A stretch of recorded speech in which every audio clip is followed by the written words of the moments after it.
Kogu maailma haridusinimesed on juba mitmed ja mitmed aastad arutamas, millised on need tulevikuoskused, mida siis maailmas koolid, haridusasutused, ülikoolid peaksid aitama inimestel omandada. Eesti on paljudele riikidele eeskujuks oma haridusega, on arusaadav, et ka meid igale sellisele tõsisemale arutelule kutsutakse kas eksperdina või siis lausa mõttevahetuse juhina.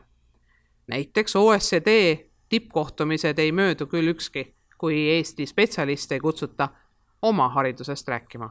Mis need on siis need tulevikuoskused? Kas need on nii väga erinevad sellest, mida me täna oma koolisüsteemis, olgu siis põhikool või lasteaed, keskkool, kutsekool, ülikool, teadusasutused, mida siis tehakse täna ja võib-olla 10 aasta pärast? Üks on selge. Oodatakse inimeselt väga häid isikuomadusi. Ole sa siis kõigepealt hea suhtleja, inimestega koostöötegija, tahetakse kriitilist mõtlemist, emotsionaalset intelligentsust, heatahtlikkust, võimet teineteise ja üksteisega sõbralikult läbi saada ja palju neid asju, mida võib-olla öeldakse tavaliselt hea lastetuba. Aga veelgi enam soovitakse, et me oleksime valmis väga kriitilisel hetkel rahulikult, sügavalt ja analüütiliselt mõtlema, oskama fakte eristada juhuteadmistest. Aga kõik see on meie üldised oskused. Võime ka öelda, et üldpädevused. Edasi aga juba tahetakse spetsialisti. Siin aga lähevad soovid ja eesmärgid lahku. Me ise oska analüüsides vaatame aga hoolega, milliseid valdkondi soovitakse. Püüame isegi lausa öelda, mida 30 aasta pärast spetsialistidena turul oodatakse. Teame täpselt, et insenere soovitakse, IT-valdkonnad, loodusteaduste valdkonnad, kõik võimalikud reaalained on hinnas. Aga peab ütlema, et kui vaadata tööturule laiemalt, siis tegelikult häid spetsialiste vajatakse täiesti kõikides valdkondades. Sellist valdkonda, kus võib-olla tõesti vähenemist ette nähakse, on ärijuhtimine ja üleüldse selline suur ärindus või haldusjuhtimine. Kõikides muudes valdkondades võib-olla sellised mõõdukad langused on näha. Suur tõus aga ootab meid sotsiaalvaldkondades, sest rahvastik vananeb ja töökäsi on seal vaja.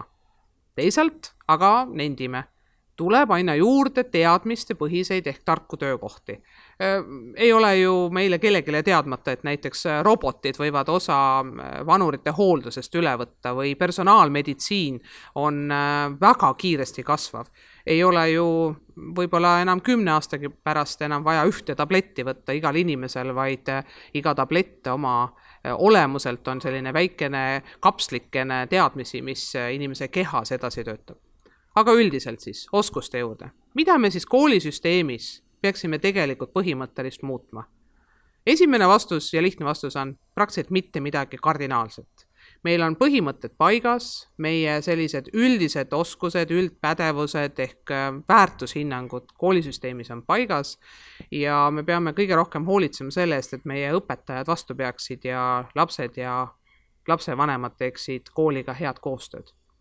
Aga tegelikkuses me peame ka kriitiliselt olema valmis ütlema, et kõiki teadmiseid me ei suuda enam õppida ja võib-olla mõnegi asja peaksime rohkem sidustama ühiskonna ja igapäevase eluga.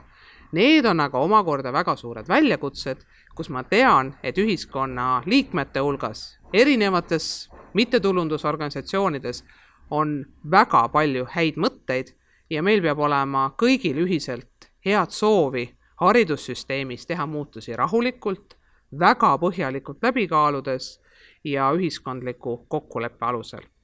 Aga tulevikuoskused on esimesena inimlikud, järgmisena väga hea spetsialistioskused ja kolmandaks ja võib-olla kõige olulisemana, et me tunneksime kõik oma vastutust nii ühiskonnaliikmetena kui üksteise ees.